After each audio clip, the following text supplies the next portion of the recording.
So hello and welcome to another completely new piece of content that we are bringing you here on Wolves TV. It is Old Gold Club Big Match Revisited. I'm Mikey Burrows. Alongside me, though not technically alongside me, but in theory, theoretically alongside me, does that even make sense, is my long-time sparring partner, Mr. Chris Iwelumo. Afternoon, Mikey Digger Burrows. How are we? I'm good, mate. How are you? Yeah, I'm good. Can't say, just enjoying it. Smashing Netflix, PlayStation, all sorts of things going down in this household. So, no, it's all good. Thank you. We've basically been trying to find a way for us to be reunited during this period of self-isolation and social distancing, and we decided that it'd be a good idea just for you and I to sit and watch previous games. And what better way to start, seeing as the anniversary was approaching, of the incredible Cardiff game from the promotion season. What a game. I remember the talking about this, obviously watching it, but over the next probably 3-4 days there was so much kind of speculation about it. Outstanding, first against second, sitting there trying to get into the Premier League. There was so much riding on it, just for the kudos. I think Cardiff were unbeaten as well for so many games, but I'm sure you'll get into it and give us all that, put the meat in the bones, as they say. So, no, what a game. Up for the challenge. The boys, time and time again throughout that season. And you know what? Even questioned them myself at the start. That kind of flair player. Were they up for the challenge of the championship? The unrelenting game after game, Saturday, Tuesday, the wet, windy nights, the cold, winters. They showed that they were up for it. So, no, this is just the kind of icing on the cake, or the cherry on top, whatever you want to put it, but it was fantastic. Well, it's one of those things where these two teams were massive rivals this season. It feels like a lifetime ago. Can't believe it was only 2 years ago that I was there. It was a Friday night. It was tense. It was nervy. It had that kind of real big atmosphere that was in, the travelling fans were loud. The two sets of fans, they knew that we were rivals. There was stuff that had gone on off the pitch, on the pitch. When they'd met earlier in the season, which we'll talk about in a little bit, it had got a bit feisty. And, this is kind of proper old school, isn't it, Looms? You've been involved in promotion campaigns and stuff. When you face the team that you are direct rivals with at this stage of a campaign, it just feels like it's the old kind of six-pointer. No, you're spot on. In that same season, that obviously the 2008, 2009, it was Birmingham, and I remember going to St Andrews and what was on that match when they came here. It was. You lost that game though, didn't you? Me and Silv played up top, and then I got injured down there. So they got down there at St Andrews. They dislocated my kneecap. The Lee Carsley challenge, wasn't it? I get taken off just before half time, so they went down to 10 men at 0-0, and they actually won the game. They won the game and they beat us with 10 men. It just shows you, they regrouped, came together, but there's so much on it, so much tension before, during, you can feel it filtering onto the pitch from the stands as well. And like I've said, this game obviously down at the Cardiff City Stadium as well, the new stadium, that it was packed. It was absolutely packed. But the boys, they showed that they had that quality and that kind of togetherness, unitedness to go, and they dominated the game. There was, I think Cardiff had some big chances, but they dominated. Well, we'll get there, mate. We'll get there. This is a minute's applause. It was the sad passing of Ray Wilkins had taken place only a couple of days previously. So you can kind of see all the players going around there. I don't know whether you noticed beforehand, there was a warm handshake between Nuno and Neil Warnock. Obviously, that doesn't last as we get towards the end of the game. But it's kind of interesting to see kind of how they smiled and shook hands with each other beforehand. There's a lot of respect there, I think, actually, and they've talked about it since. But kind of in the heat of the moment, heat of battle, and Ray Wilkins probably knew that better than most, having been through his career. No, you're spot on. I think as managers, you put so much information to the players, and it is a stressful time. And then all of a sudden it's the players, when they walk across that line, they've got to put those things into action, and I think both teams really had a good show, did what they had to do. On another night it could have been a very different result, but you can see the stresses and the elation from both managers of what that result actually did. But it's we will touch on that when it happens, I'm sure. Right, we are just about ready to go. The pre-match huddle, as ever. I don't even know when that started as a Wolves thing. Did you do that when you were playing? Yeah, Carl Henry would do the huddle. I don't know if you just seen in that huddle there, Saiz. I think his eyes were looking up. He was just chilling. I don't think he's taking much in what the captain's saying, to be fair. But each to their own. Everyone knows what they need themselves to do. And if you need that inspirational chat or from the captain pre-match, then so be it. But they started well anyway. It was an interesting thing. You look at the team lineups, by the way. Benica Fobe actually started this game, and it was a little bit unusual in the way that he kind of played, coming off the right hand side a lot, as you can kind of see there running down. I don't remember them actually doing that for anybody else that season, so I don't know whether this was something they'd spotted with Cardiff or whether they just wanted someone more physical. I mean, from a player's point of view, because have you ever seen him play there?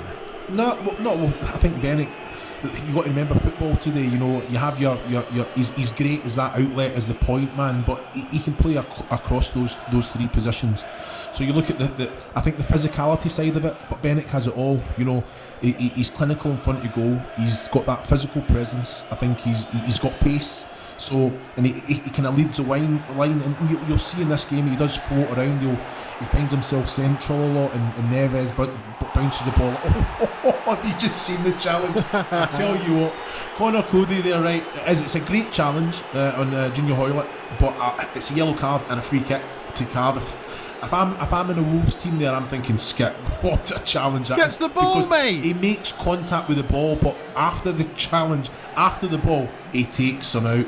That's knee to the thigh of Junior Hoylett. I think studs to the ankle of Junior Hoylett, and he gives a wee thumbs up to the ref. This is outrageous. Look, Hoylett's fine. There's nothing in that. He's got up. Wait, look at Warnock's face. Look at Warnock's face, mate. He's not happy.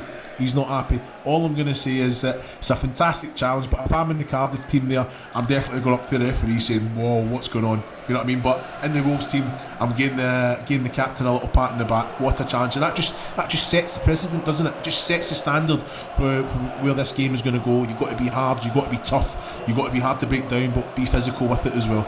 See, Mike Dean gets some stick, right? I quite like Mike Dean. I'm going to put this out there, and I think he's a good. Is most red cards? He's got the most red cards, isn't he? Probably, yeah. But he's also done way more games than most other people. True. But I think he was a good choice to ref this game. Well, that's it. I think it's experience. You'll understand this match. I think referees, the due diligence that goes into who's going to ref matches. And I think this is a massive game. First against second in the Championship. Both physical teams, obviously, and it's a very fluent game. It's not stop start with other young, inexperienced referees. It probably could have been.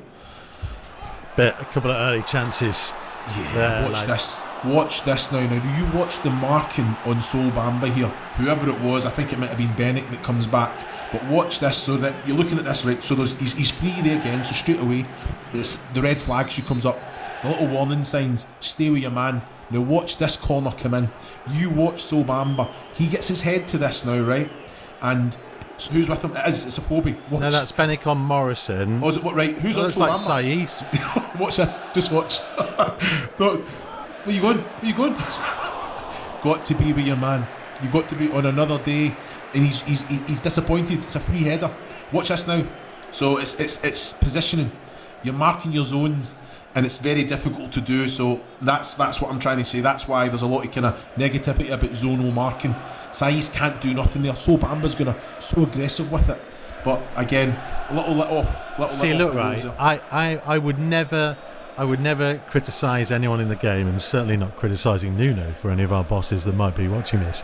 But there is that argument that other people make of zonal marking or man marking. I think Wolves, kind of, to be fair to them, doing a little bit of both there. But surely Sol Bamba's someone you've got to have your best header on, don't you? Well, that's not even your best header. I'd put probably your best header in the central, the 6 yard. But I'd put someone like Bennett on Sol Bamba just so that he's not getting a free run at it. You can't allow a player with that aggression as well to do it. And you look at Saiss, because of the movement of Bennett's man when he actually took Saiss. Saiss couldn't even come and put his head on the ball. So I'm not a fan of zonal marking, but like you say, if it's half and half, I've did that at a few clubs under Alan Pardew. We done half and half at Charlton, but I was allowed a free roll. I never had to mark anyone. I was just told to go and head the ball wherever it came. So is that because that you would never be trusted to mark anybody? No, it's just because he felt that I was the strongest header of the ball, so he tried to free up so that I could attack it for wherever. But my starting point was the central point in the 6-yard area. But like you've already touched on it, this game was massive. The physicality of Cardiff showed in the earlier game in the season. So I think that Nuno, with the experience that he's got, he's put in players, good players, because it was a great squad, by the way, but players that had a little bit more physicality to them, just for that very fact. But again, games can be won and lost on set pieces, can't they? So it's when you look about the kind of, and that's when you look at the captain and the experienced players in the team. You know, Conor Cody, he's got his job. If Nuno's telling him let's mark zonal, I'm sure they would have had the discussions saying against Cardiff, you cannot allow Sol Bamba to be free. So it's an interesting one. But you're seeing just now, you know, the way that Wolves are playing, compact, allowing Cardiff to have it, but then as soon as they have it, they just become expansive again. It's so nice to see, and it's rather than just lumping the ball. Whenever they do get it, as I say that, Conor Cody just lumps it. So interesting one. But this is what I'm trying to say. When good possession of the ball, there's always options going forward, which is good to see.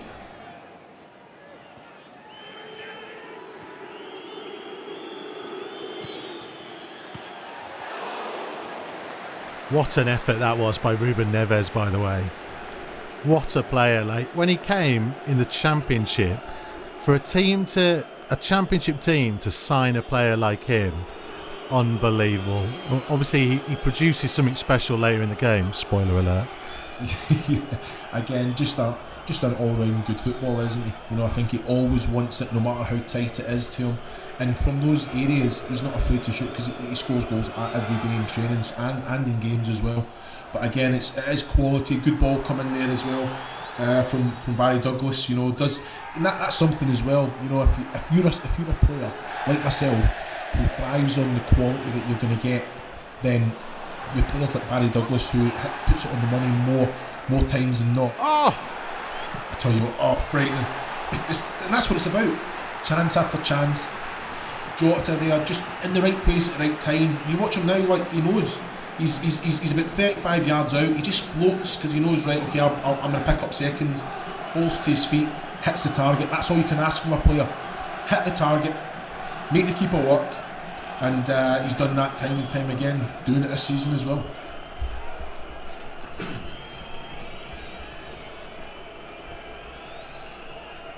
Good players just swarming around in that penalty area.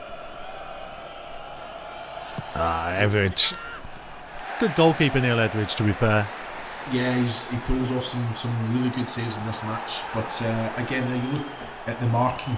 You know, I think Wolves all come together. It's difficult to man mark. So what Cardiff do, they just say, right, okay, you take 1, 2, 3 and 4. And then obviously when Wolves disperse, when the ball comes in, and that's also very difficult. So you think about why Nuno's set Wolves up to do that as well, because of the physicality of Cardiff. They are in those kind of areas, they work on that, they defend well, they go put their head on the ball. But if the quality like Wolves are putting in, it allows that half yard, 2 yard for the Wolves player to get away and make that little bit of space. But again, you just all round, you know, you look at the likes of Jota as well, you know, you're just looking at his physicality. He's got 2 Cardiff players around him, but he just keeps the ball, and that's something that Wolves done very well that season. You know, it doesn't matter how you played against them, you could kick them all over the place, they got up, they just carried it. You knew what you were going to get with the quality. You could not allow them to dictate the tempo, and a lot of teams struggled.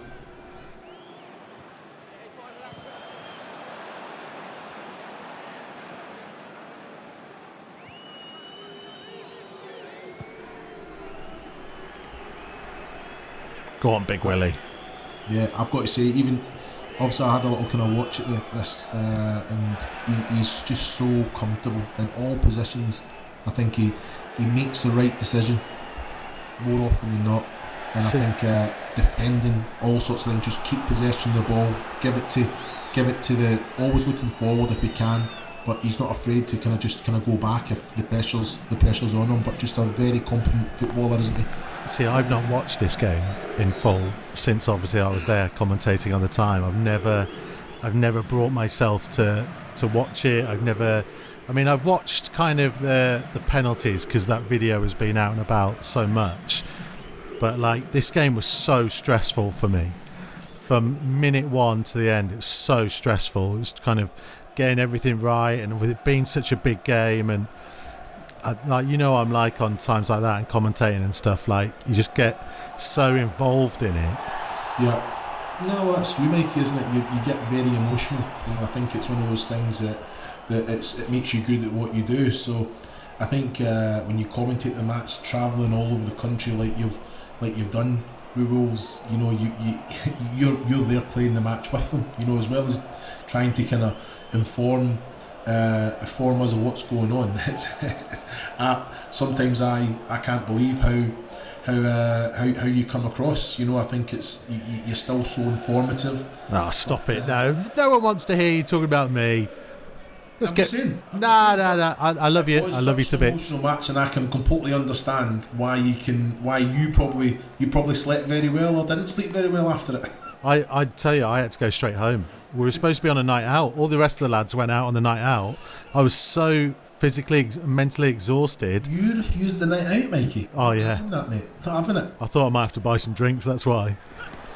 Good hands there from Ruddy. I think John. Bennett comes in with the free kick, and it's a perfect ball in as well. We're getting told, Neil Warnock's probably told his players, just get across the face of Ruddy there, and sometimes it doesn't even need a touch for it to kind of nestle in the bottom corner. But again, that's what you want, and we'll get the big man on, but it's I think Wolves possession wise 65-35 in this game, and it's so important that the goalkeeper keeps himself sharp, keeps himself alert, and it's one of those, especially this season, because Wolves were so dominant in all the matches. It'll be quite an interesting one to ask the big man. He's got to keep focused. He's got to keep talking to the back three, back four in front of him. But there is times that you've got to just keep yourself warm in that as well. He pulls off some massive saves in this match. But there, you just seen a Bennett. Every time the ball goes across, if it's Cody, Willy Bolly, Bennett, you look at the likes of Saiss will always show, Neves will always come. Bennett now is on the left side, if you look, and it is. That's what you want from your front two, your front three. They have to be able to rotate. You find yourself all over the place, and that's why I think Nuno's put him in, because he's given them the freedom. Where you find yourself, that's where you are. If you have time to get yourself into position, move out to the right, but you just watch it. That looked like it had gone out. Yeah, I do know. I tell you what, another season he's produced some great performances and goals. So again, he's just sharp. That definitely gone out. The full ball's got to go out, Mikey. That definitely gone out. It hadn't gone out, mate. We'll get the VAR's not even here now, is it? VAR's not even here, but the ball's not went out. I'm telling you that now. Linesman's flag is working. Willy Bolly again. He's just, as I say, comfortable. They get up when they want, and that's what you want. They stepping up every opportunity, and then that ball in behind. Hoylett's offside. Comfortable, and that's down to good organisation. Conor Cody will have a massive part to play in that. I think, but even John Ruddy talking all the time, get out, step up, because he'll come out and sweep every opportunity as well, because the big man's good with his feet as well. Right, where are we at here? This is Hoylett's clearance. Romain Saiss, short sleeves and gloves. Love Romain Saiss. It's just one of those things, isn't it? Hands, he's again, you know what you're going to get from him. Have you ever worn gloves in a game? Gloves, I probably would have, but they've been early doors. I always wore short sleeves as well, no matter what the weather was. So it's just one of those things. There has been many a time where you put your hand... Did John get a touch on that? He did. Tip of the fingers as well. I've got to say, Mark. So that's it's a great touch from the big man as well. Was it Zohor? Was it? Yeah. Great touch from the big man. Defender's got to be better for me here. It's a great run. So that's Willy Bolly there. He's got to be tighter to Zaho there. Right, so it's a great touch. He takes it away from Willy Bolly. Connor Cody's trying to recover and get central. But it's a great touch. Zaho takes it onto his left, fires it across, as you do a cross goal, and Ruddy with the tips of his fingers takes that for a corner. Fantastic save. Just Willy Bolly switched off there for a sec, which was can be punished. Again, marking much better. Soul Bamba was I think it was Bennett. I love that you've gone into commentary mode. I have. Apologies, mate. Just tell me off. I'll spark open the Peroni now. Oh dear. Macken's got to be so much better there. There's Macken. Oh no, Willy Bolly has got to do so much better there.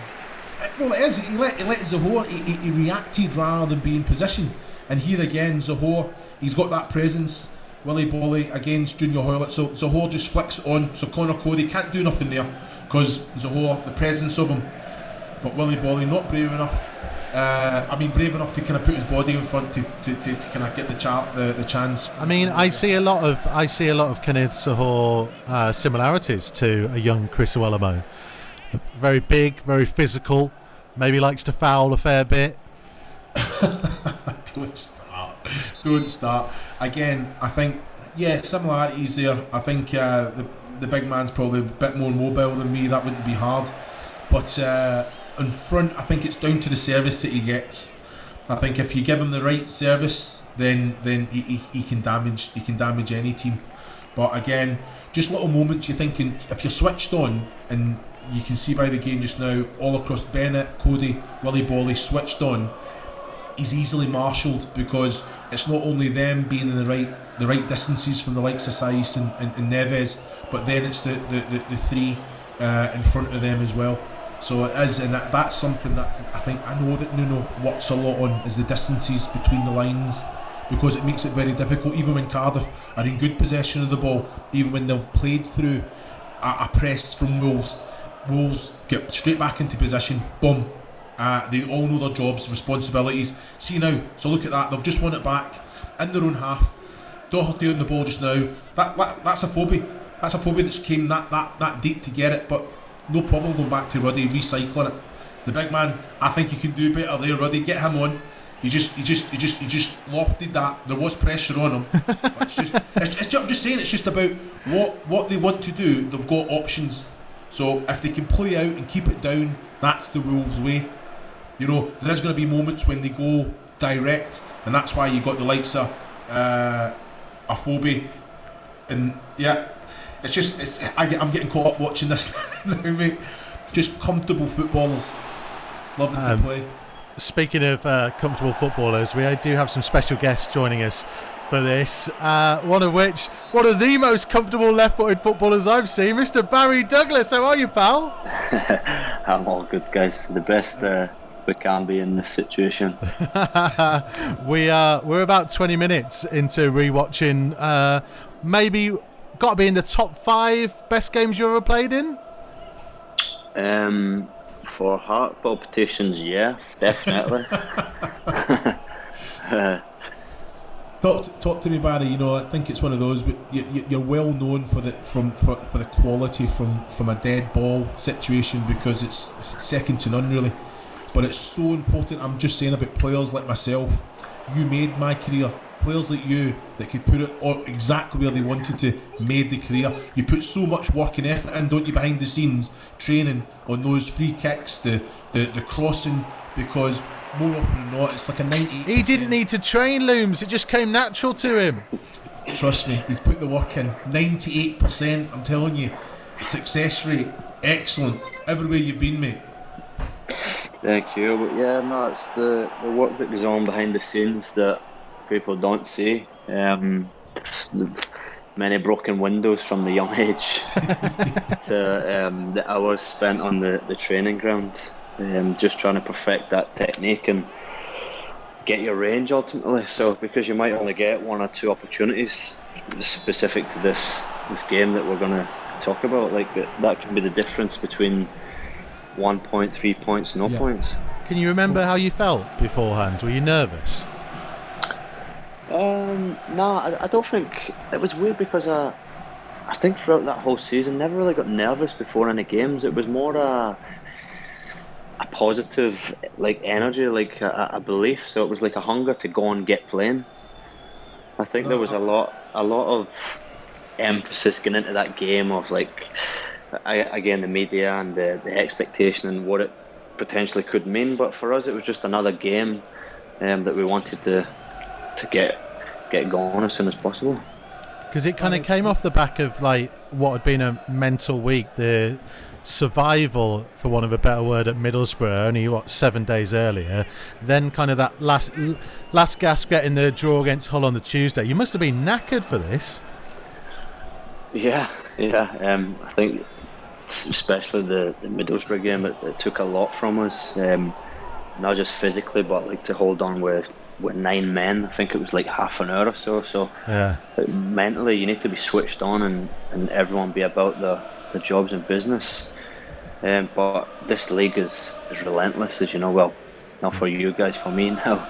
But the championship is relentless. So you don't really get a chance to dwell on it. You just need to dust yourself down, recover, and look forward to the next game. Barry, you said there about just like the small things, the details. So me and Mikey are having a discussion about Wolves' zone defending here. Is that something that was worked on, or was that something before the match, if you can remember? Is that something that was discussed? Because I know that a lot of players, like fullbacks, defenders, they're not a fan of zonal marking, but it was against a very physical Cardiff side as well. Do you mean like in play or from set pieces? From corners, things like that, just in play. It was like there's zonal defending at the minute. Yeah, I think there's. So is that something that Nuno worked on? Because me and Mikey are both a little bit kind of surprised as physical as Cardiff were. Yeah, no, we definitely did work on zonally, but I think that was right from the very beginning. We said like this is the way that we're gonna set up shop, and then we just worked on that.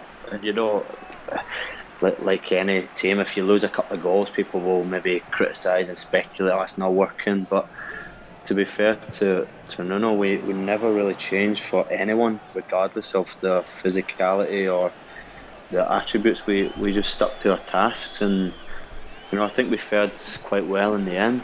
Everyone knew their roles, and we did become hard to score against. Was that quite good for confidence that you say like you didn't have to change tactically every week, you just went out and did what you wanted to do? Yeah, I think like as a belief, like, it gives you confidence knowing that, right, this is, regardless of the situation, this is how we're going to set up. If we're conceding 1-2 set pieces every game, then obviously you need to go back to the drawing board, but that was never the case. So it's inevitable that you're going to concede now and again, but I think games like Cardiff, where you know you're going to be under pressure from the get-go, from set pieces, from throw-ins, and to not concede like that, you do grow in confidence and belief throughout the game, like knowing that you're strong, can stand up to it. Bazza, mate, be honest though, right? It's pretty easy when you got Willy Bolly and Ruben Neves inside of you. Yeah, we like the back, just go on head, everything clear, and just get a free kick and Ruben wins the game. There you go, set piece, 3 points. Thank you, up the road.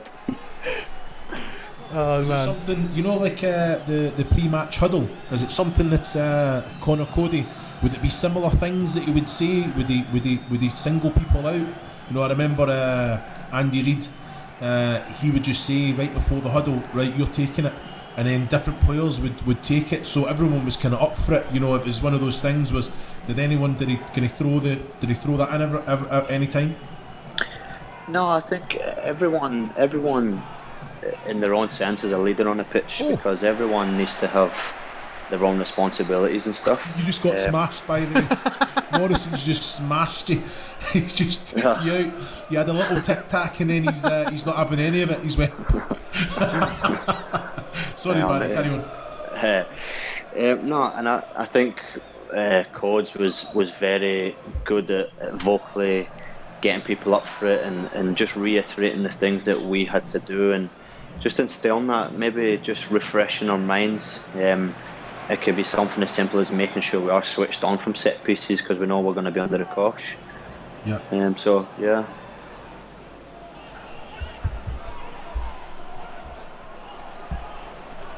Barry, mate, we talk a little bit about Neves and Bolly, I mentioned to you before, but playing behind Diogo Jota, you two had such a great kind of relationship working up and down that side that season. How good was he? Yeah, he's great talent. He's got potential to go at the very top. You could see it from the very first day that we trained together and seeing what he was about. I think, like as a defender or just playing against him, he's awkward because he's so, like, sometimes raw and just powerful and direct. Like, you think you're getting there and he'll just drop another gear and he's away. I think we got the best out of each other in that time. You know, you said there that Nuno never changed and he wanted to play the same way. You know, like, was that a difficult transition? Because I was in a Watford team when Zola came in and he says, look, I want you to play this certain way, I want you to go and play this high press game. And to be fair, we never had the quality that the Wolves team had in it, but Watford then brought in 16 players from Udinese that just basically, they went straight into the way that Zola wanted to play. How much was it the players taken on board, and was there any players that got a little bit frustrated with that or not? Because it can be a difficult thing. You knew what you were doing, get the ball down, play the expansive. You said yourself, all the players knew each other's responsibilities. So was it a hard transition, Nuno implementing that style to that Wolves team? No, I understand what you're saying. I think credit needs to go then to the players and acquisitions they brought in, because, like you said, you need to have the players to fit that philosophy, that style of play, and I think that they balanced it perfectly, and that's why we did so well.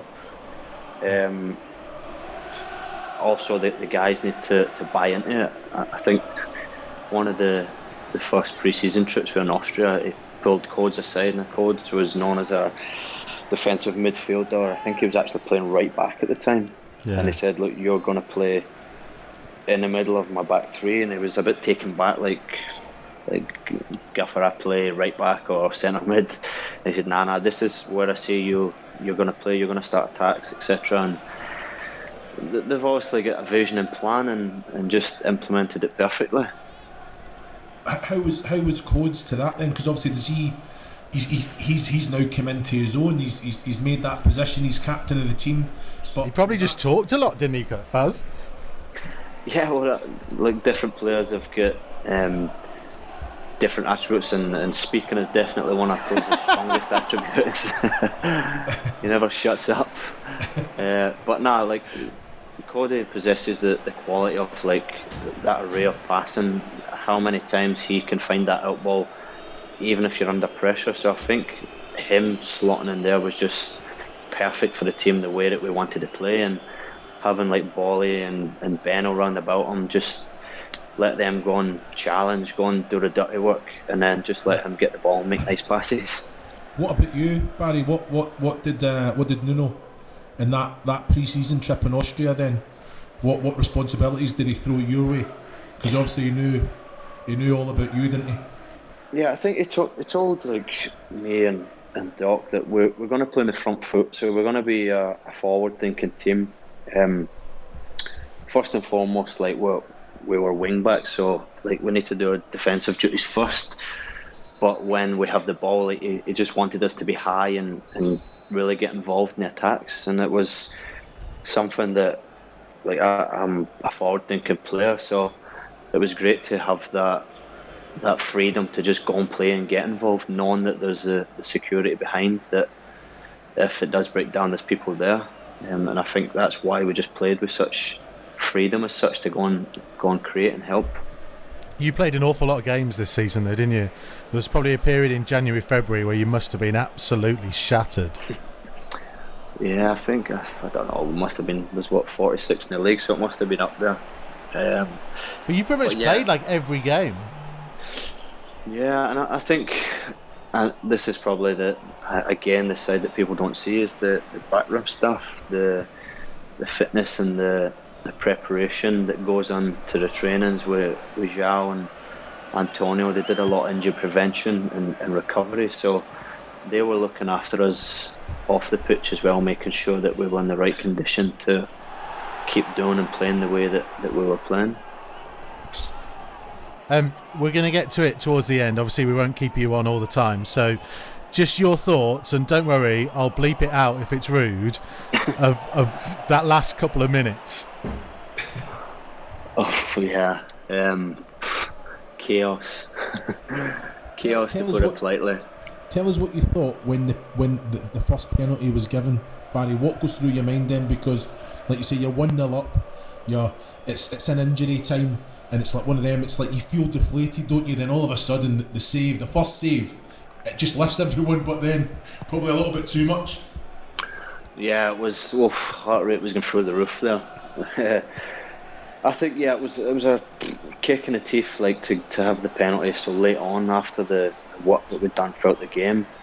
But as weird as it sounds, like we were quietly confident. Like we just had that winning belief and mentality. Like even though they got a penalty, we thought, right, we're not out of this. And I think even the way that the boys rallied together for the few minutes after that as well just shows that the spirit and endeavour that was there and instilled that season.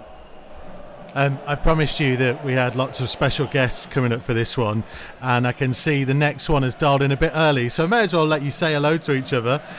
Barry Douglas, Ruben Neves. All right, Ruben. Hello, my friend. Are you okay? Ruben, how are you, gringo? Very good, my friend. You? Yeah, I'm okay, thank you. I'm okay. We're just talking about how you won us this match with a beautiful free kick that I showed you in training.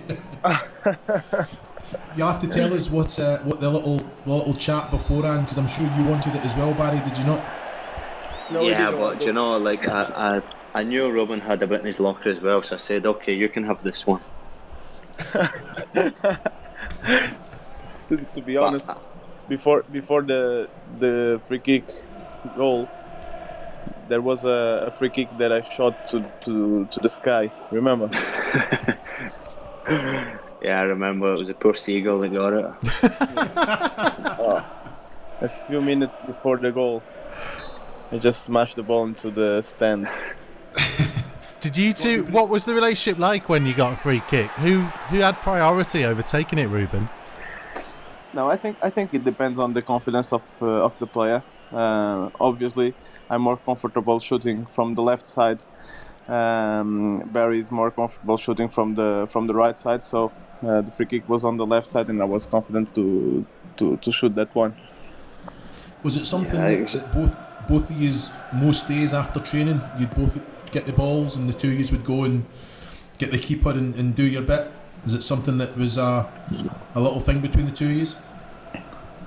I think when we could, obviously we had a lot of training on, but whenever there was time to go at the end of the session and hit some set pieces, then for sure we went to do it. Friday, always definitely on Friday, we would do some set pieces, get some range, get some practice before the game on the Saturday. So, like I said before, it's the things that people don't see that goes on behind the scenes, what then allows you to go and put one in the onion bag like Ruben did.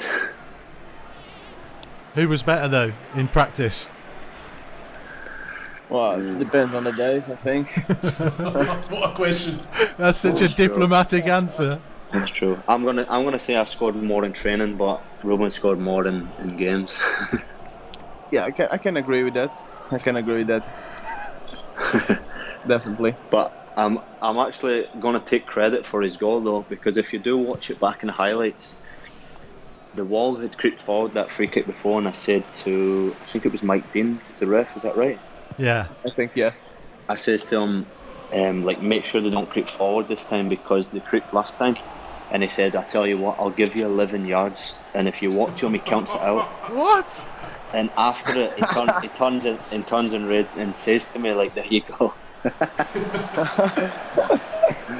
That's unbelievable. Yeah. So now you need to get the player cam on him and see that it actually did happen like that. Oh, Brilliant. Brilliant. I mean, we're not there yet. We're still way in the first half of the minute Cardiff were on the attack. It was, I guess, kind of pretty nervy this game, Ruben, for a lot of you in there. Sorry? This game was pretty nervy, wasn't it? Yeah, of course. It was a hard game, a really hard game for us, really hard pitch there. They were fighting with us for the first place of the league. But I think, as we did most of the times that season, our spirit was unbelievable. And when we play like that, with that spirit, we can win in every stadium. Ruben, can I ask, because it was Cardiff, was there any obviously change to the preparation? Or did the boys just go about business as normal? No, there are always changes game by game.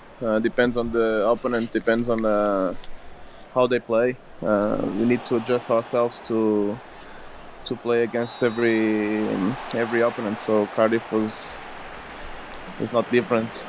We prepared the game just for the way that Cardiff plays, and we had a good week before that. Nuno can give us a lot of information about their team. It was a really good work from the staff and then from us on the pitch. We got to let Barry go in just a minute, but Ruben, I think Barry's desperate probably to know, has anybody been able to match him for style in the dressing room since he's gone? Oh my God. I'll say no. To be fair, yeah. There you go. Perfect to just leave now. Probably a little bit exaggerated your style, but it's okay. Yeah, each to their own. Hey, you can't buy style. Barry, man, I give you credit to wake up in the morning and can think what you will wear for the training, because normally I would just wake up and pick the first thing I see. Yeah, but like you striking a ball from 30 yards, it's just natural, my friend. Oh, Barry, man, it's been brilliant to have you on and talk to you again. We'll try and get you on a proper episode of Old Gold Club when we're out of lockdown and we can talk again properly. Yeah, no problem. Thanks for having me, guys. It's been a pleasure. Nice to speak to everyone, and be safe. We will be vigilant this time, and take care. Brilliant, man. Thank you, Barry. Great to have you with us. Cheers, guys. Love to have Barry with us. Ruben, if you can stick with us for a couple more minutes, we're watching back this famous game from 2 years ago. That, I mean, the week that built up to it, you mentioned it before, obviously the Middlesbrough game was only 7 days before this. It just feels crazy that everything in that season happened in such a short space of time, it felt like. Yeah, because the championship is like that. We play all the time. We play weekend, we play in the mid of the week, so everything goes fast. And it's the league with more games, but it's the league that goes faster for the players, because you are always playing. You don't have time even to train. It's just recovery, prepare the game and play. Ruben, was it something that you were aware of, what the championship was all about before you came? I know that you've played at a real high level before you came in, but did you know how obviously relentless that the championship was? Well, I knew the championship, I knew the league, but to be honest, it surprised me. It surprised me because it's a fantastic league to play. I'm always saying that to my friends. Probably I would prefer to play in championship than in most of the first leagues in a lot of countries. I agree, yeah. So it was really special for me to play there, and I loved it. I need to ask you something, Ruben. Obviously, Barry's just told us what pressures and responsibilities that Nuno put on him and what he's put on Connor Cody as well. What was it that Nuno's said to you about how he wanted you to go out and play? Because you took the game by the scruff of the neck every game, and you delivered more so than not. So what was that chat that you and Nuno had that brought you to Wolverhampton Wanderers? No, he just shown me the project, the ambition of the club, and that's always motivation to be here and help the club to grow. I liked the proposal, and I take my risk because I knew the project was very good, and as everyone can see, we are in a very good moment now. Ruben, I remember your first day, your first interview when we got you in that dressing room, and I remember you saying to me, I remember as well because I asked you to do it in Portuguese and you didn't allow me. Mate, it's been 2 years and I've still not learned any Portuguese. Oh man. But when you think back to that time coming into the club, and the club is so different now, and it's only been 2 years and a bit really. Yeah, that's true. But that shows as well the ambition of the club. That shows that the club wants to improve in every single aspect. So it's really good for us to see that the club is doing efforts to help the players to have the best conditions to play and to train. So the conditions when I arrived were really good, but now I think everyone can see that are really better. Does that make it harder for the players? Because everything's perfect. It's now the responsibility of the player to go out and deliver. So do you put really great demands on each other? Because I see you talking all the time. If someone's not at it, the players, they're talking in the right way. It's never negative, which is a good thing. Of course, yes. We need to talk in a team when something is wrong, or we need to talk. We need to help each other. So that's our spirit. We have all the conditions to do a good job. So why not? We just need to give everything we have on the pitch, stick on our coach ideas, and just keep on going. Don't relax, and just give everything from us in every single minute. Ruben, a couple of days after this game that we're watching now was a certain game against Derby. Yeah. Which goal did you enjoy more? Which was more important, do you think? I think for the club, most important was the Cardiff one, because Cardiff was second, I think. Yeah. And they get a really good distance from them. But of course, the Derby County goal was a special one. What goes through your head to even take it on? It's like I'm sitting thinking, watching it. It's like in training, I understand. Yeah, you've probably done it so many times, but to actually do it at home in front of thousands, a Sky game as well, it was unbelievable. I just didn't want to lose the ball.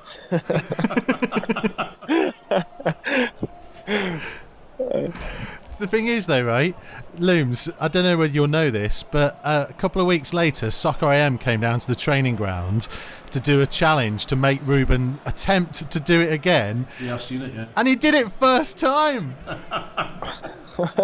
Yeah.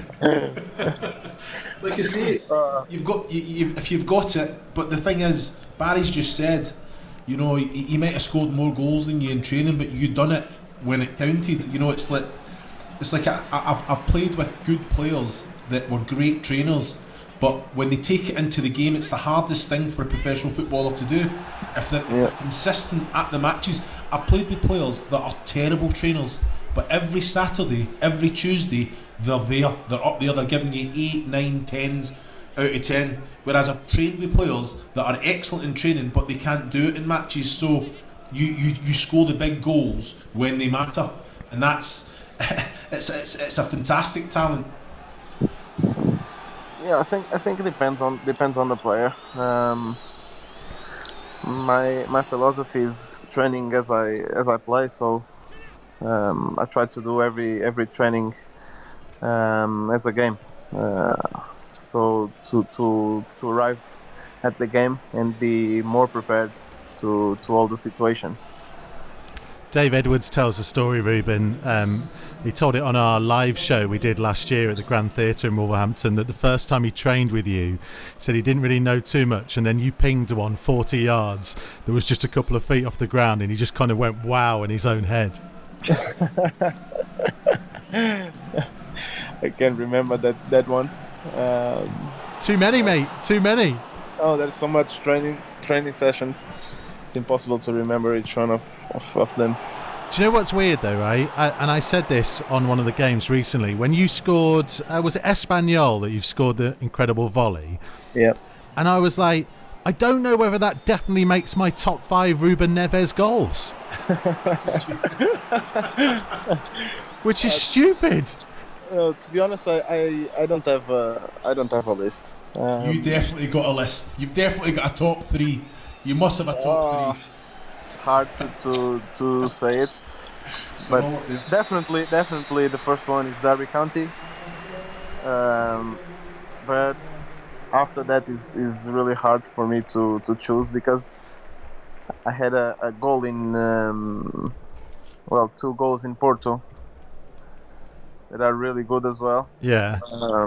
So it's really hard for me to choose after Derby County one. Well, do you know what? I've just been noting down my top 5. You ready? Yep. We've got to half time in the game, by the way, so we're not missing anything now. I've got Derby as number 1. Yep. Cardiff as number 2 for the importance of it. Yeah. Sheffield United at home. Yeah. In the Championship season. Yeah, I remember. Sheffield Wednesday away just before Christmas in this promotion season. Probably this is my 3rd one, probably. Yeah? Yeah. It's such a sweet hit. Yeah, it was a different one. And then for number 5, I'm torn between that Espanyol volley and the one against Man United at the start of the season. Yeah. It's really hard. You scored that many, you can't even remember. I remember, probably for me is Derby County first. Yeah.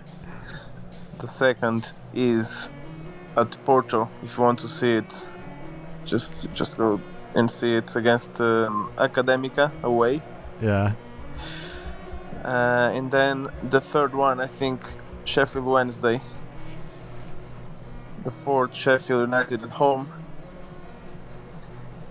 And the 5th, I'll say Man United. Yes. Legendary, mate. Just because Man United was a hard movement to do. I needed to be really fast. The first touch was really bad. I needed to give another one. And I was fast enough to score. We've just got into the second half of our game. Just started the second half, Ruben. What you know in the half time, how much information does Nuno give you, or does he allow the players to put their points across as well? No, we have time for everything. So the first thing is rest, prepare ourselves to the second half, and then we have the coach information. That for us is really important, and then we can have a chat with each other, because sometimes inside the pitch you see things that is hard to see outside. So it's always important to have a chat between us from some aspects that are happening in the game, and then just reactive again to the second half. Ruben, we're going to let you go in just a minute because I know we've had you on for quite a while. I just wanted to kind of let you know, really, that during this period we've been having loads of fans send in videos of themselves, and especially kids playing in the garden. And I would say 75-80% of them do your celebration, having scored a goal in their back garden. It's good. That's because they like it, and I'm glad for it. Are you well? Is all the team well? Are you missing being with the team? Of course, yes, my friend. I'm really missing be with the boys, training together. It's a really hard moment for everyone, but it's what it is. Just need to be safe, to be at home, protect ourselves, and mainly protect the old people, the people with more risk.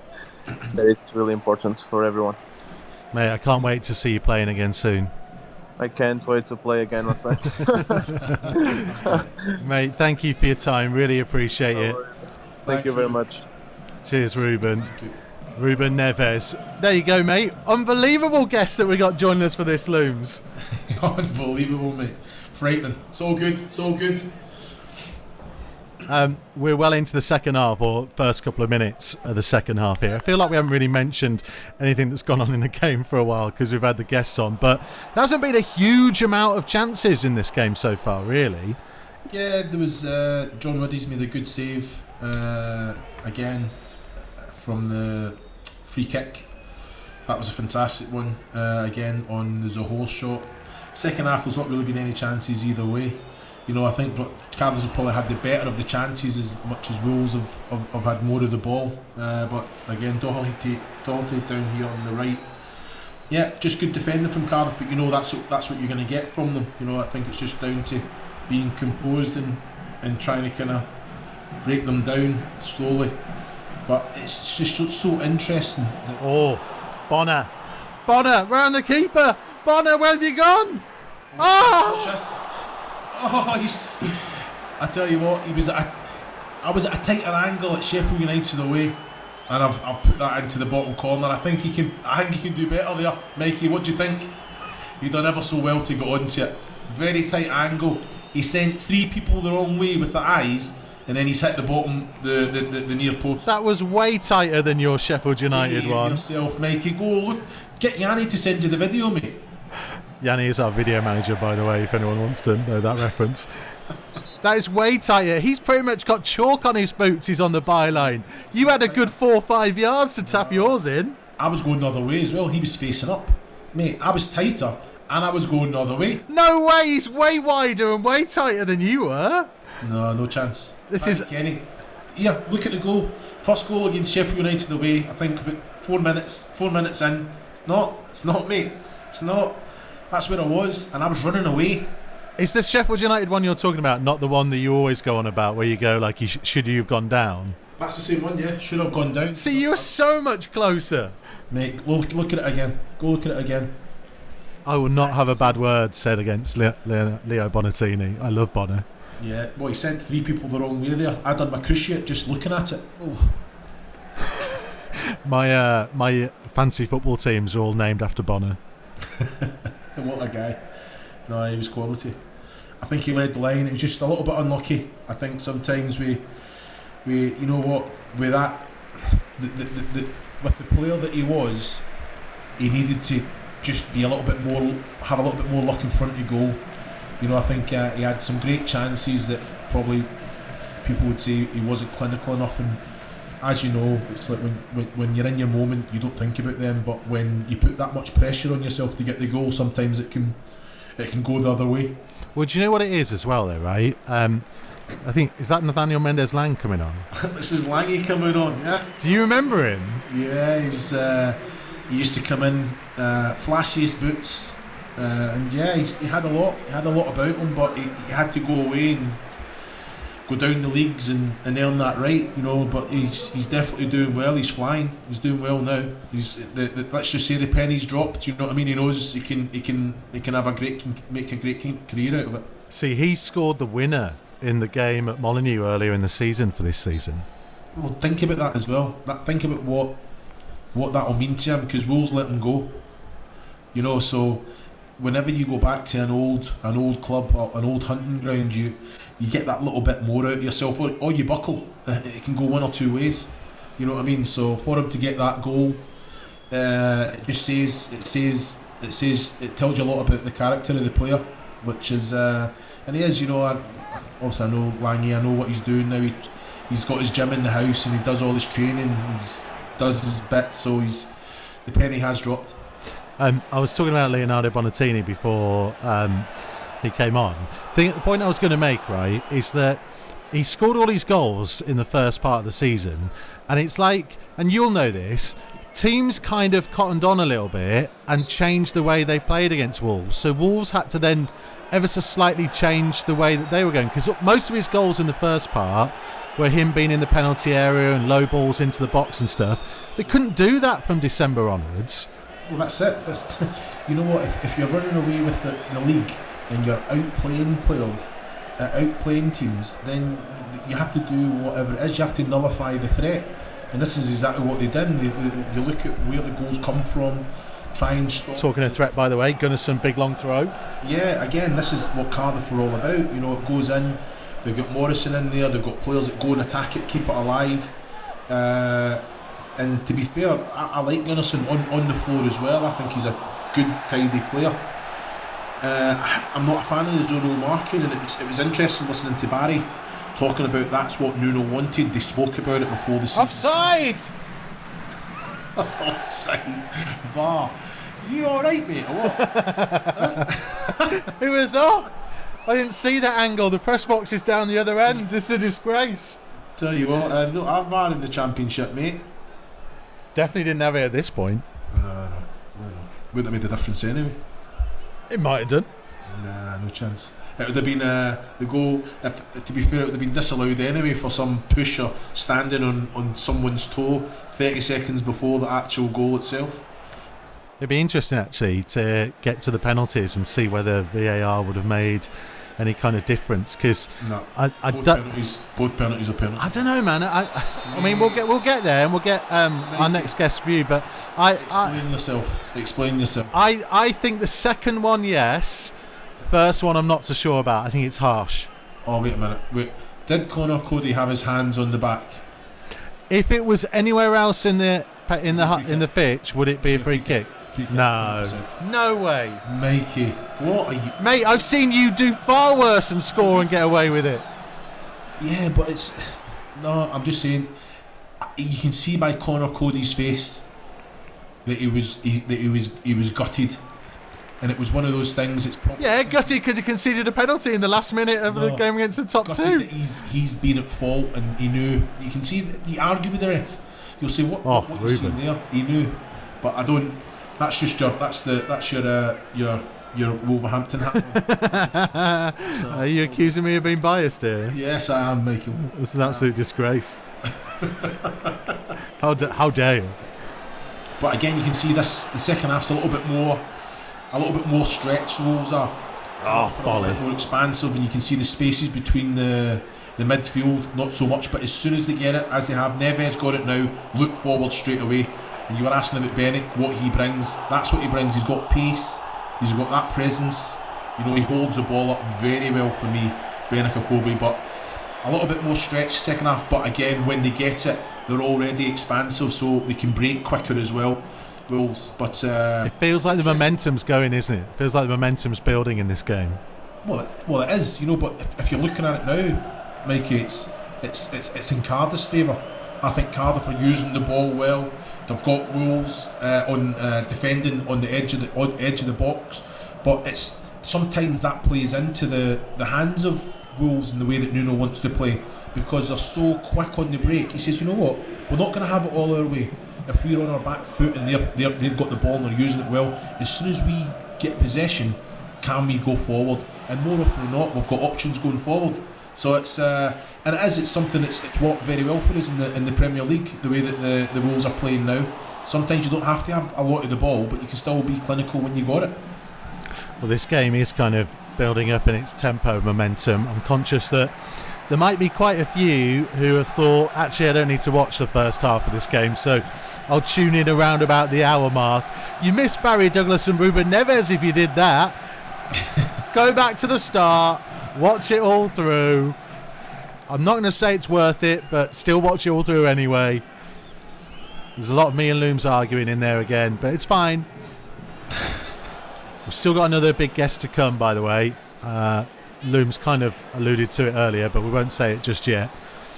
But we're getting close, I think, to the moment of the Neves free kick at a time that it feels like Cardiff are putting the pressure on a little bit. Well, that's it exactly. I think when you're on top in any game, try and put the ball in the back of the net. That's the whole point of the game. But if you don't, then you know that you're going to have to weather the storm. And as I said before, the boys were prepped. They knew exactly the responsibilities that when Cardiff were on top, what they had to do. As you have to. You have to be compact. You have to be hard to beat. You have to be organised and try and break up the lines. But as soon as you break or in that transition where you get the ball back, then you come into your own. And that's something that Nuno done and he's worked at very well. But like Barry said, credit has to go to the players for buying into how Ruben Neves said. He says Nuno he had a purpose.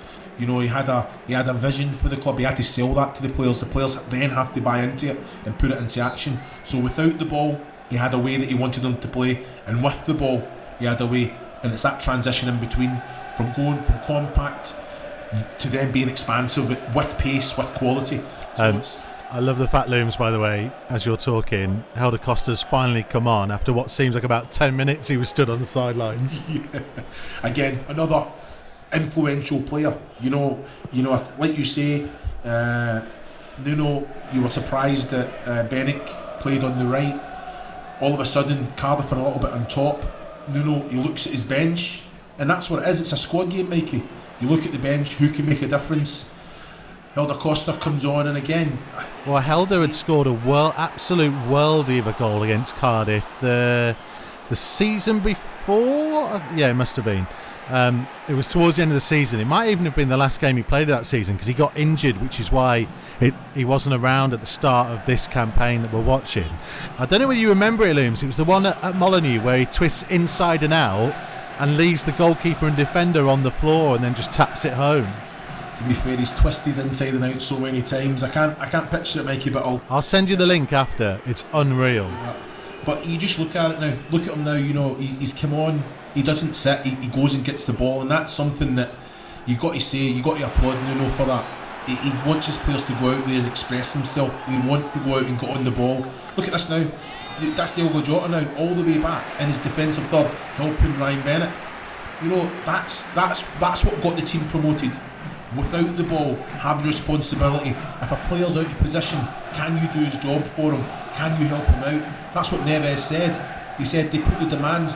Everything off the pitch was perfect, so why can't they go on and make it perfect on the pitch? That's the responsibilities, that's the demands they put on each other to get where they are now. You know, and it's about that progression, small steps. It was a massive leap to get promoted the way that Wolves did. You can see what it meant to all the players in a game like this. First against second, they're under the cosh at the minute. Look, Bennett was at all the Wolves players were right back, probably in the defensive third there. Mikey, we're watching the same game, we've got it in front of us now. That's what it takes. You understand? It's like... Well, you say we're watching the same game, but based on your reaction to some of these refereeing decisions, I'm not sure we are.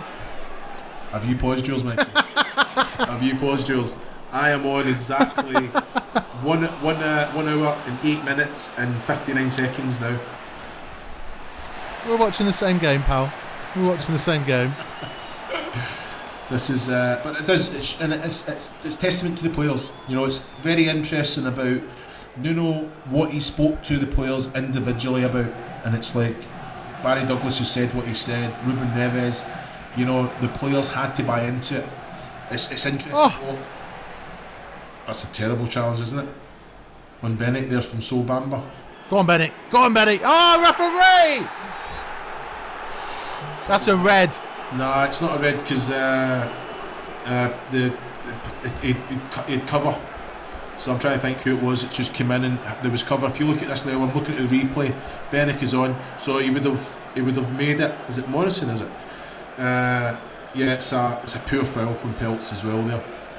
So it's again Benick. That's what he does. He's a threat in behind. Peltier then just pulls him down, and he's lucky if his right back hadn't come in to cover, then Peltz is definitely seeing I think it's right midfielder. It's disgrace. Yes, he had to do it. Again, Benick in those positions, it's a goal, but we all know what happens here. Barry's told us that he said to look at Dean putting them back 11 yards. Hang on, does Mike Dean turn around? Yeah, he did. There's a little look. Oh no, I think this might be the one that he hits over. Was it? Yeah, I think so. Hopefully. If not, go on, Rubes. There you go, yeah. Yeah. But there, so you see the wall creep forward, and it's just interesting, those little things that no one knows about, the conversations that players have with referees. So the players are stepped forward, you can see the line, and he has that little chat. But yeah, very interesting. We'll have a look at that when it comes. It's coming soon, isn't it? Yeah. It's not too far after. That's the little things. It's like what Neves said about half time. Fans will never know what goes on in that dressing room in that 15-minute period. So it's good how they go in. They just start feeling. What a ball! It's a great ball. But this is always going forward, and this is what I'm saying. For players like, you look at Neves, Saiss, and this, obviously you look at Matino and that now, when they get the ball and they've not got options, it's difficult.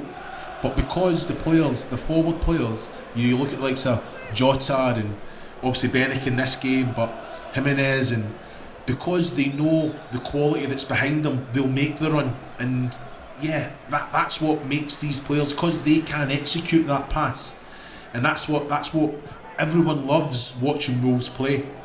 It doesn't matter if they've got 60% possession or 40% possession.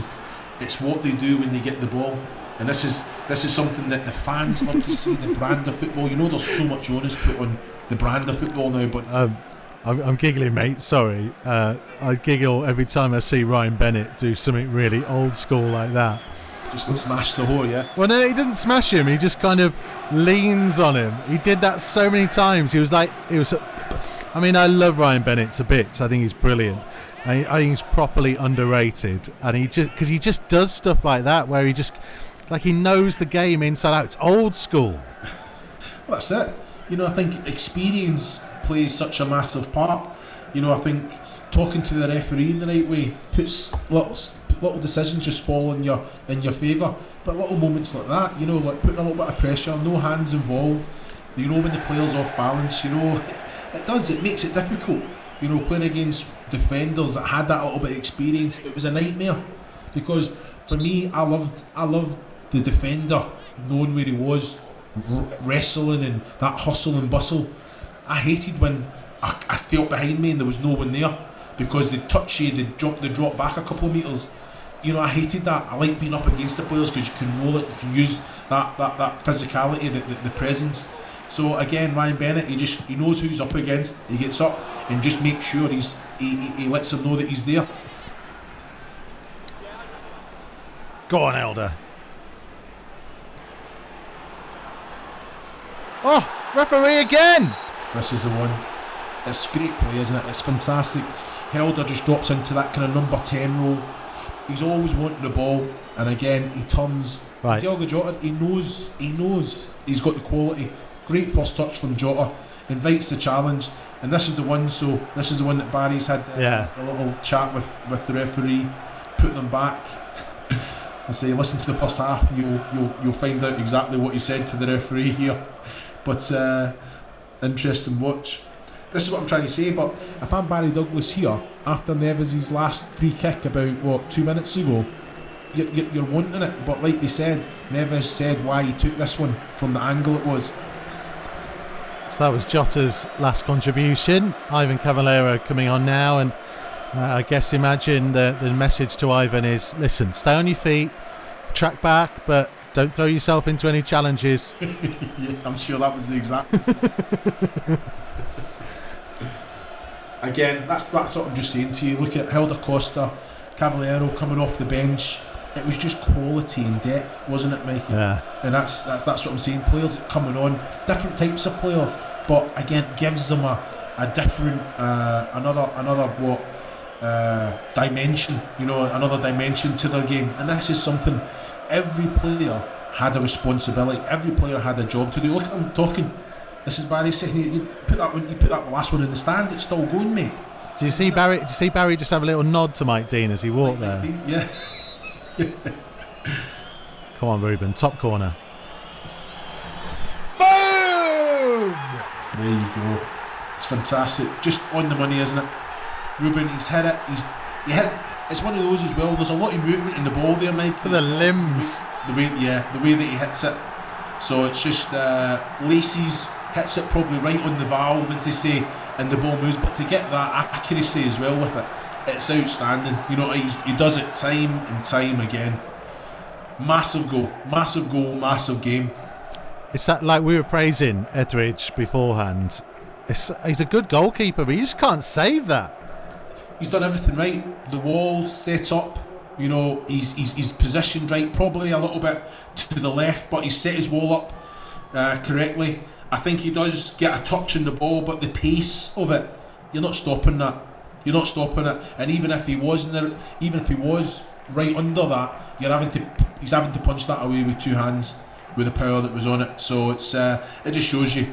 Ruben Neves, we've just had him on, and he the work that goes into it behind the scenes, off the scenes, but a lot of it comes naturally to him as well. Just a technically fantastic player. The limbs in that away end. You imagine what I was like in the press box, surrounded by Cardiff fans on all four sides. Tomo beside you, was he? Tomo beside us, and then the rest of the media lads. So obviously we're like all in Wolves gear apart from Tomo. So like you've commentated with me. You know how loud I can be. Imagine how loud I was then. I don't think it would have went down too well. Oh, mate. So what are you thinking? So in this match now, you're 1-0 up. How long to go? You're thinking, right, you've got Costa on, you've got Cavallero on, so you've still it's you got 20 minutes to go, haven't you? 20 minutes to go. Now you're thinking, right, well, we've got those two goals on count. Well, we've got that goal on a counter attack. Cardiff they're probably having the better of it with the ball. So what, as a manager, you think you can go one or two ways, leave it as it is, or you think, right, I need to shut up shop, which can go against you sometimes. I don't think Nuno thinks like that. I think Nuno thinks, right, okay, the players know what to do in every moment, every scenario. They know how to deal with it. And this is the thing. It's you see managers that say, right, well, like you look at Chris Wilder now. Yeah, they play to they go for the win, even if it's a draw and it's 5 minutes to go. They go out for the win, and if they lose, they lose. He believes that they'll win more games than they'll lose. It's something that the players have to know. If you leave it down to the players, then it's not going to get the right result. The manager has to take the fall there. He has to put himself on the line there and give the players that information. I've talked about my time at Watford with Zola. He said, if we concede goals by dribbling out from the back, then that's my fault. I'm going to drill it into you so that you know how to do it. And it's just one of those things. And I think Nuno, by playing the exact same way, week in, week out, game in, game out, it creates a confidence in the players. Barry Douglas already said that there was a nervousness before the match, because he knew, even when they conceded the first penalty, which is still to come, he just spoiler alert. Well, you're talking about a free kick 20 minutes before it came. Yeah, he was on the phone, wasn't he? Again, Neves 25-30 yards out, little drag back, and he just knows where the goal is every time. Right, I'm going to put this out there for you, right? I think I said this. I did a thing on Express and Style podcast the other week. Ruben Neves, as silly as it sounds, is really underrated, because I think partly because João Moutinho came in when he did, and Moutinho is 5'7" of football heaven, but also because of the stuff that Neves did in this season. Everything now is reference to the stuff like he did in this first year when we first saw him. So even though he still does unbelievable things, it's so like second nature, people don't give him the credit for it. Well, that's fair, isn't it? Like I say, yeah, no, I agree. I think he set such a high bar that he is, and even you look at the quality in the Championship's great, but it's nothing like the Premier League. You know, so to be doing what he's doing in the Premier League and in the Europa Cup, then you got to then think it just says a lot about the quality of the players. And yeah, you know yourself. You know, I heard how excited you were just to have him on the phone, listening to his philosophy, the way that he talks about the game, because he's on another level, even at the young age that he is. You know, so it's fantastic. It just shows you. You know, I think that the recruitment has been spot on. You bring players in to salute, to suit the philosophy of the team. You know, and these players that have been recruited, they fit in, they know their job, and you know what? The ones that don't, they're not here very long, no matter if you like them or not. You know, and that's, you have to be ruthless, and I think Nuno he ticks all those boxes, doesn't he? Ruthless. He thinks, therefore he plays. Ruben Neves. Still one of the great things that anyone ever came out with. I think he said he got it from Andrea Pirlo. Yeah. Who I've tried to model my beard on. Well, technically Jack Price, who modelled it on Andrea Pirlo. See that, that's backing in, right? That's classic Looms play. Well, that's backing in, but he's still stood, isn't he? He's still, so he's backing in when the hands are on the back, and you got to remember strong hands as well. I think you've got to be careful there. I never got a lot of it because the referees knew that was part of my game, so you just got to think that I got a lot of free kicks against me where I'm being fouled. But it's just one of those things, you just got to make sure you don't get frustrated with the referee, you talk with him, and some things will go in it's brilliant, isn't it? You look at that there, you know, that's that was Saiz there and Doherty, just the defending, hurrying around, putting the challenges in, you know, because without the ball there was responsibility. See, watch that, right? I don't think there's a lot of difference between that and the first penalty that gets given in this game. Morrison's fallen back. I've got to say, Saiz, that can be given as a penalty. No way! Mikey, listen to what I'm saying. Morrison's 6'4", Saiz is 6'1", 6'2". He's got both his arms over Morrison's shoulders there, and Morrison's falls backwards. Mike Dean's position. Well, you've never put your arms on a opposition player in the penalty area? Morrison's hands weren't on Saiz there. You can't put your hands over the shoulders. Mike Dean, the only thing that doesn't allow that to become a penalty kick is the fact that Morrison's walking backwards. He's stepping backwards. If Morrison is stood still and Morrison then falls forward. Yeah, I know, yeah. So this is the thing. This caused a lot of issues towards the end of the match, doesn't it? But I'm just saying, so you every time I make a post about one of my goals, you step up with your foul, and if it's a wee compilation of a few of my goals, you just come and foul. You got to think about it there. You cannot put your hands on top of a player. You can't look like you're basically leaning on the player. We'll watch it when it comes, but you got to watch that. Saiz is lucky there. I think that a penalty's not given there. The only reason it's not is that Morrison isn't grounded and he's stepping and he's walking back. Never a penalty. Romain Saiz's foul. Hoylett's free kick. Big John gets a little touch to it. Great touch. And that's what you want for your keeper. You know, he's had a couple of saves to make, but he's not been called into action too many times. But you have to stay switched on. It's so important that you're mentally right, you're physically right, you're talking with your players in front of you, and you can see the big man, he doesn't stop, always having a go, always organising. So much pressure. on at this point. So much pressure. It's all. I hate it. I hate it even now. And I know what happens. I still hate it. I can just imagine you now commentating on this. But again, look at this. Can't really get out. Cardiff doing exactly what Neil wants them to do.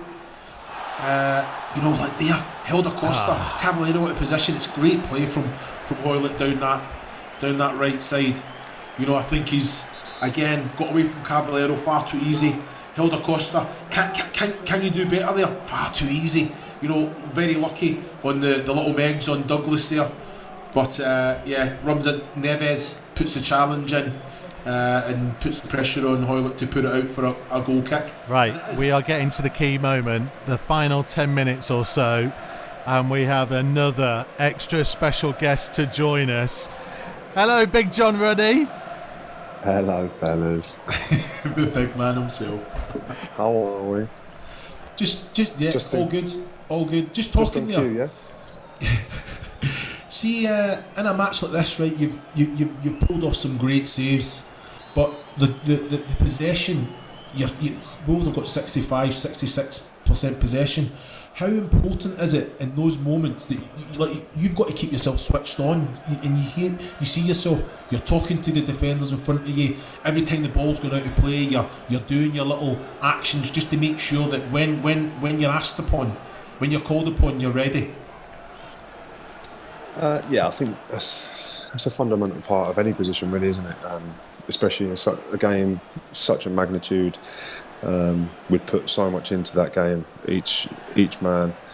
We knew how big it was, and I think the concentration aspect, and certainly you know what you're coming up against with a team like Cardiff back then.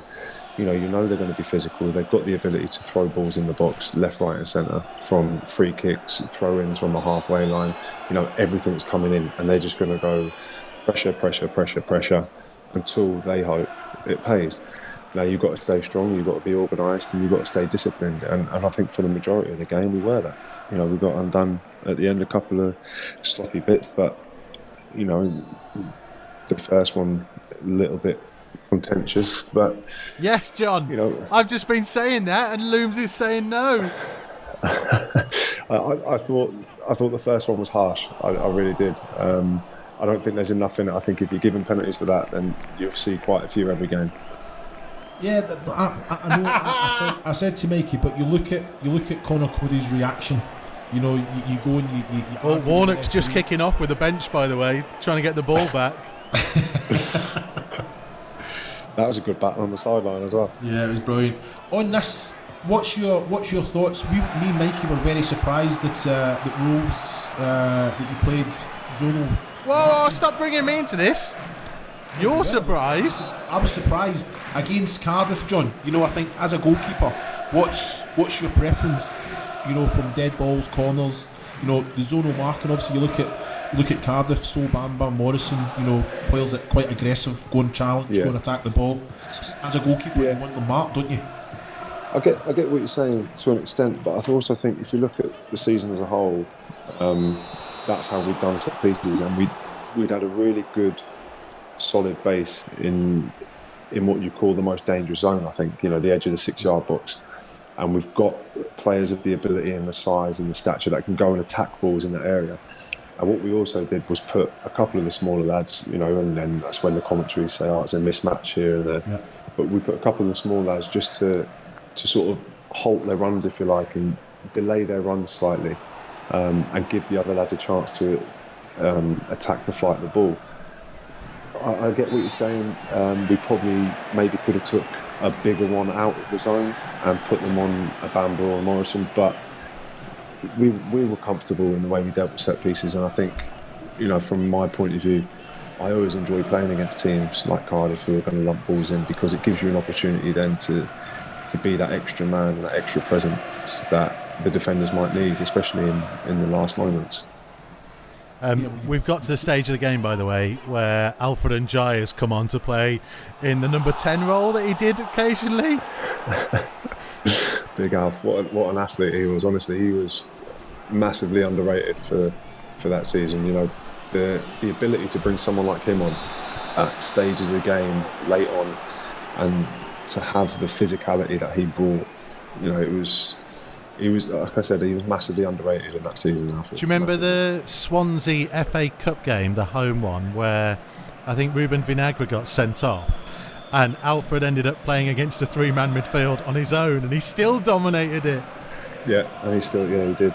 You're right. And I think it was the game before. Obviously, Ruben got sent off against Middlesbrough, so he missed the game before this against Hull. And Alfred came in and slotted in seamlessly and ran the show. I think he scored, didn't he? He scored the first. He might have done. I'll check. Hang on, I'll get that up. No, Jota got a penalty. Jota penalty. Okay. And then Oscar Burr off the bench. Yeah, that was it.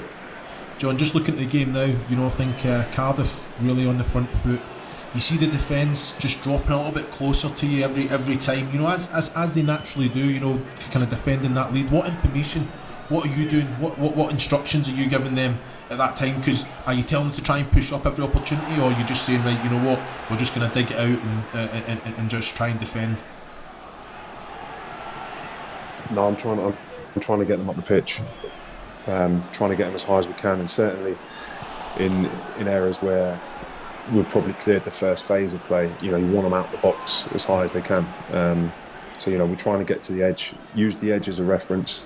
If you can hold the box, then my starting position behind them, it gives me room to either come through and try and help, or it gives me room to see the ball coming from a better distance. If they're heading the ball from 15, 16 yards as opposed to 8-9 yards, then obviously it's going to benefit us in the long run. But yeah, I think obviously, like you said, it's a natural reaction that teams just drop, and especially when the pressure's on you so much, and it's almost you're holding on to it so much that you're just going, right, well, let's not worry about pushing up too high and get done with a one ball behind. Let's hold here, gradually take a step, and then we'll defend again. And then it's that sort of mentality where you go, we're fine where we are, we're defending well, but in actual fact, can we then start to push up and take the pressure away from the middle of our box?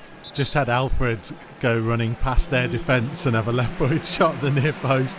I loved Alfred and Jai so much. He was brilliant. Yeah, he was. Have you had? We had the one-on-one. Who was the one on Helder? Oh no, we've not got to it yet. Oh, sorry. It's a spoiler. Spoiler. Mikey's had a few of them today. Yeah, we've been talking about that first penalty about 5 times during this 90 minutes. Don't you worry. Yeah. Oh dear. Because I mentioned to Barry had Barry Douglas on earlier, mate, and I mentioned to him the fact that one just flashed past your right hand post from Gunnarsson from about 20 odd yards. Covered. Yeah, you had it covered, mate. Don't you worry. There you go. Actually, feel free to tell everyone what you were having a go at me for earlier. Oh, what? Because you just thought it was a 96-minute game. That's what I mean. It's a joke, isn't it? Yeah. Don't worry about the rest of the game. The other saves and the crosses and what have you. The little finger. Zaho has a shot on the left. Willy Bolly just switched off. Conor Cody's trying to recover. He's taken one very early in the game touch onto the left, and he's smashed it to your bottom left hand, and it was the tip of the fingers to knock it for a corner. What a save! Yeah. What an absolute save! And that's not even the best one out of them either. It's your reaction time. I think this is something when I was at Stoke, and I remember I used to give the goalkeepers quite a lot of stick, and Tony Pulis made me train with the goalkeepers for the day.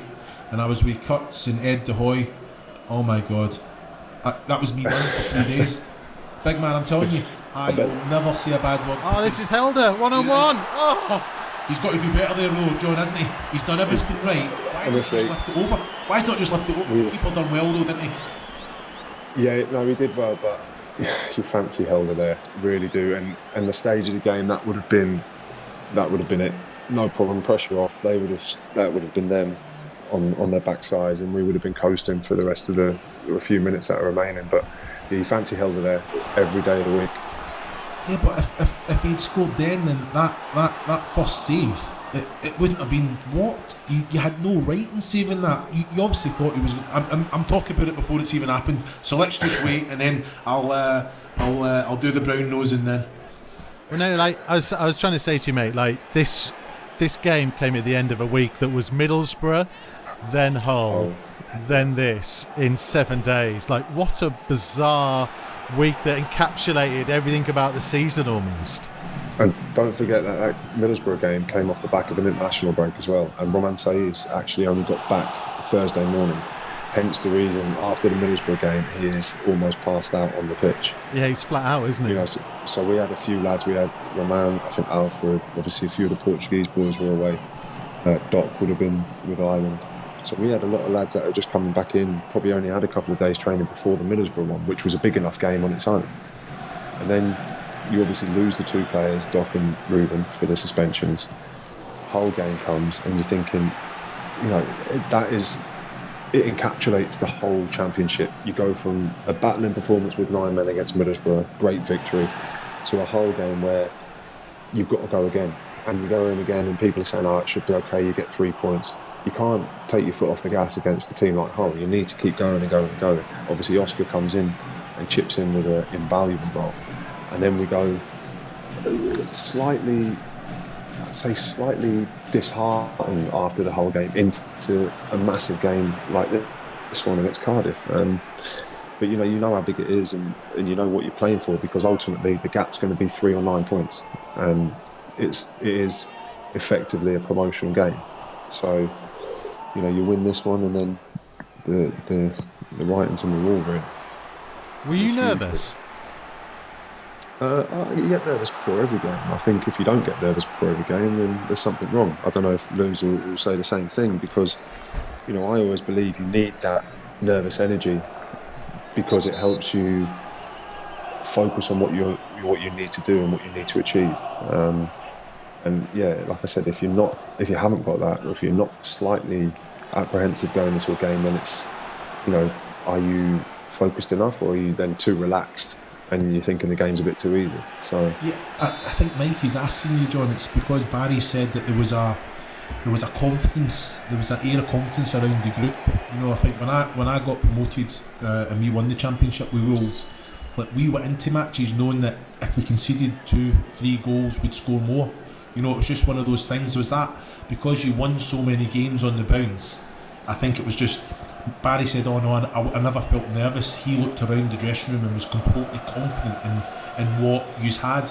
I guess as a goalkeeper, you have to visualise a game a little bit different than the outfield players. We can make mistakes and it's forgotten about, but it really does come down to you to be on. If you make a mistake, more often than not, it's going to be in the back of the net. So I think a goalkeeper, you have to have that. And I understand, I think towards the end of my career, the nervousness wasn't so much because I knew what I had to do the basics well.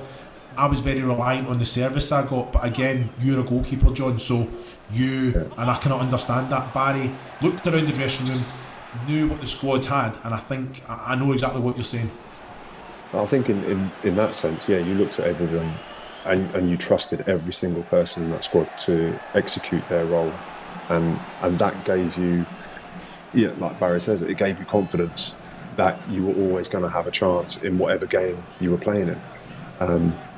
You know, but like you said, you know, I've made mistakes that season, and they had cost goals. You know, you look not too far before this game, and it was a Norwich one. Get caught out by a pot shot from 25-30 yards, wherever far it was, and it goes in, and we draw 2-2, and that's 2 points dropped. You know, that's on me. That's nobody else. But I think, like Barry says, you look at the whole squad, and to be fair, I think obviously we beat Middlesbrough in the first game, and then we had Derby away second game. And I think after that game, Matt Doherty was coming in saying, "Yeah, we're getting promoted."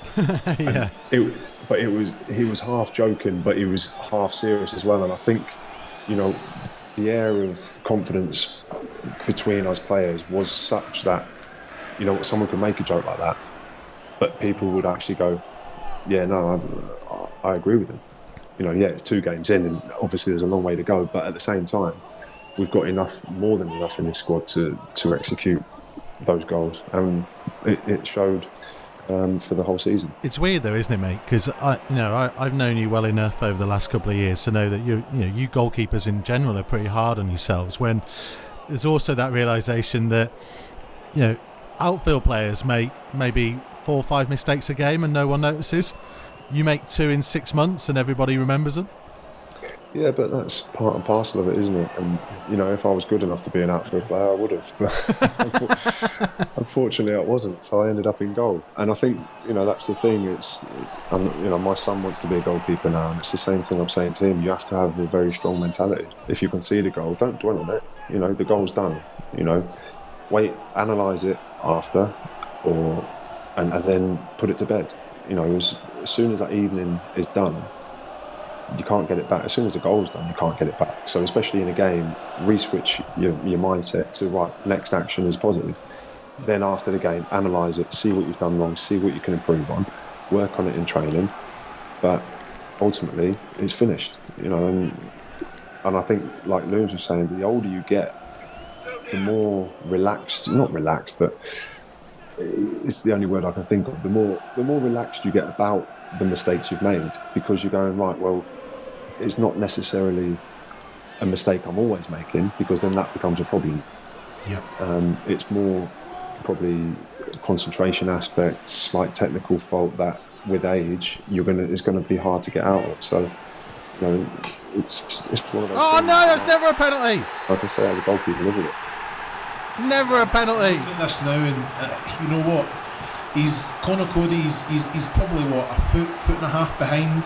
He's got both arms on the back. The players fell forward.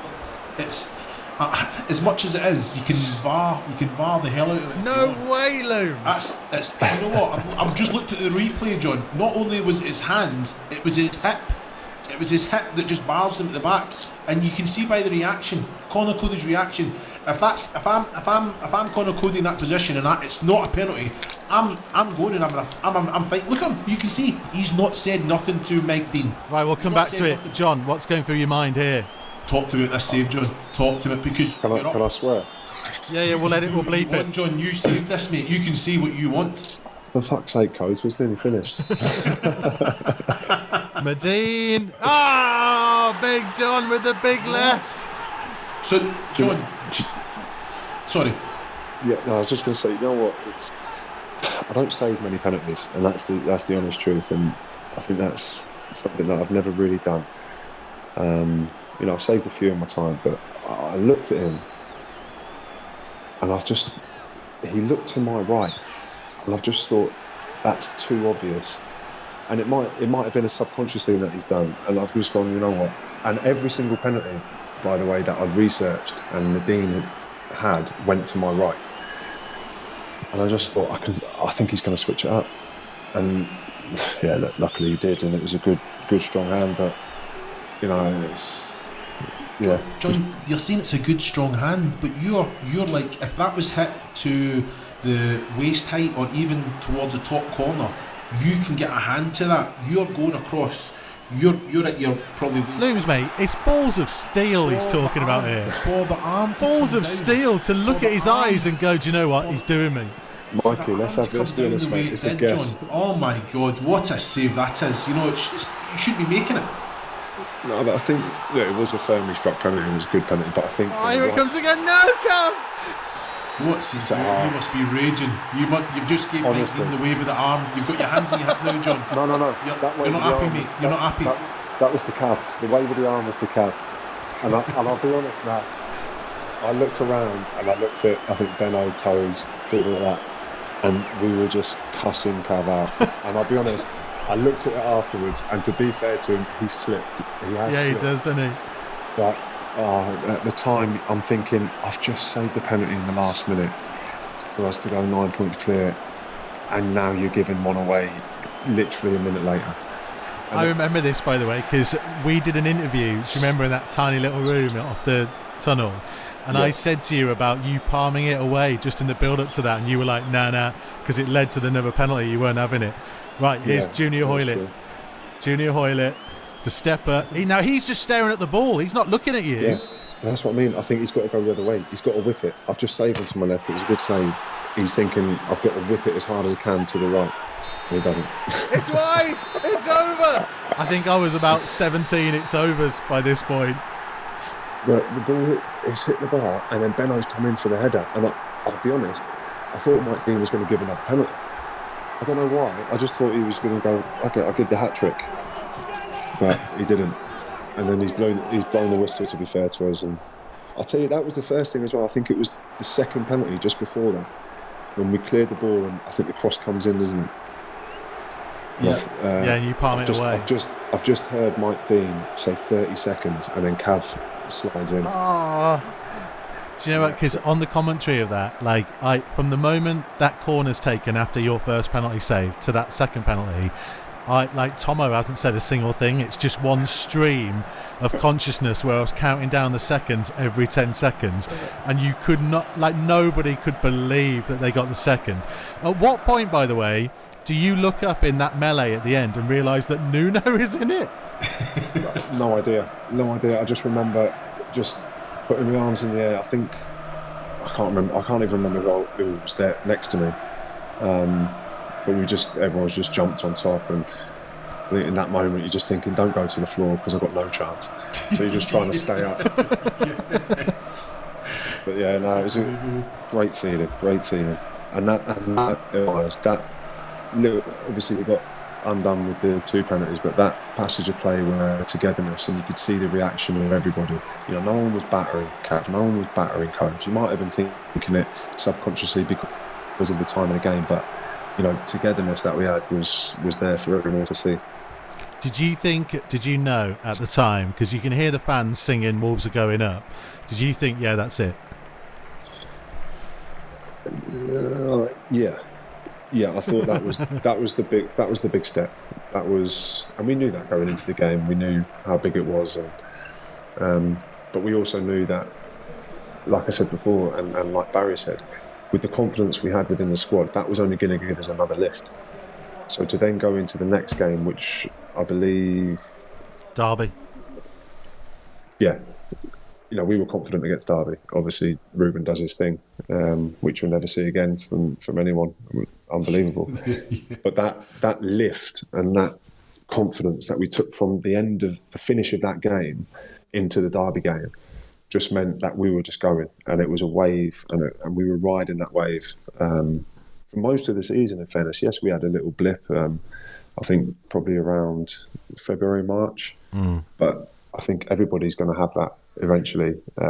It's very hard to sustain the level of playing we were doing, the performances we were performing at, but also coupling that with the training and the managing expectations from outside as well. So it was a real collective effort, and it was a season that you look back on with great fondness. The only disappointing thing of that season was we didn't get to 100 points. That is the only thing that would have really put the ice on the cake.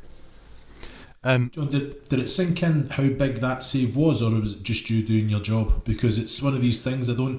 You said there that you thought, right, that the importance of the points, that was not the season done, because again, you're professional, you know that there's still a lot of football to be played, but it was just you doing your job. Goalkeepers are there to save, whereas the players looking at that, it's massive. But was it massive for you? Yeah, it was. Yeah, I'd be lying if I said it wasn't. But also, like you said, I think it's different with a penalty because, from my opinion, and you can tell me differently from a striker's point of view, but I don't think a footballer should ever miss a penalty.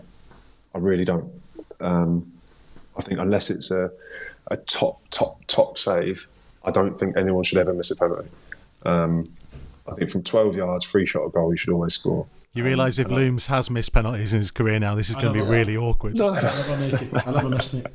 See, there you go. The best ones never do. On that, John. I think when I remember at Colchester, even at Wolves, Charlton, whenever we got a penalty, I'd put one goal on my goal tally without, as I'm picking the ball up. Yeah. I'd go, that's if I was on 9 goals, that's me on 10 now. That's even if he didn't take it as well. That's before that. Yeah. But this is what I'm. So that's. I guess it's where you are as a player. I think because you can play the occasion. You look at Junior Hoylett there. You know what I mean? It's like he couldn't even make eyes with you. Medine, he's tried to double bluff you. Sometimes the occasion itself, it does play a part in where you are emotionally. That game was massive. They never had the bottle for it. Whereas if they just do what they do, like probably 10 times out of 10 I could stand in front of you 12 yards away and you could strike me in the chest every time. So that's all you do. You pick a spot and you make sure you hit it. Yeah. And I think if that penalty, the first one especially, if that was in 36th minute or whatever, he probably scores because there's less pressure on him. You know, there's still a lot of the game to go, but I think the whole atmosphere, the whole occasion, and I'm not going to say it got to him because, you know, he struck a really, really good ball. He was just unfortunate that I went the same way and got a really strong hand on it. But, you know, for me, it's the save from Zahora, the save from the free kick are probably more important than the penalty, because with a penalty it's 50-50. You've got a 50-50 chance. You save it or you don't. You know, with the free kick and the Zahora save, that's working on a position, moving your feet into position. The free kick comes in, you're watching the ball fly up and down like a beach ball. And you're going, right, just concentrate on getting a good contact on it. Then for me, the crosses where you're coming for the crosses and taking the pressure off the defence, those are more important aspects of goalkeeping than saving a penalty.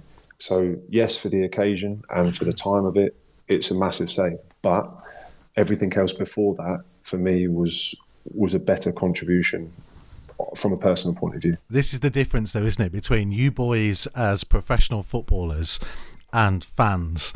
Because you know full well, Big John, that for as long as you're in the game and for as long as you're probably out of the game and when you've long been retired, Wolves fans will always look back and go, John Ruddy, in the last minute, 2 penalties at Cardiff.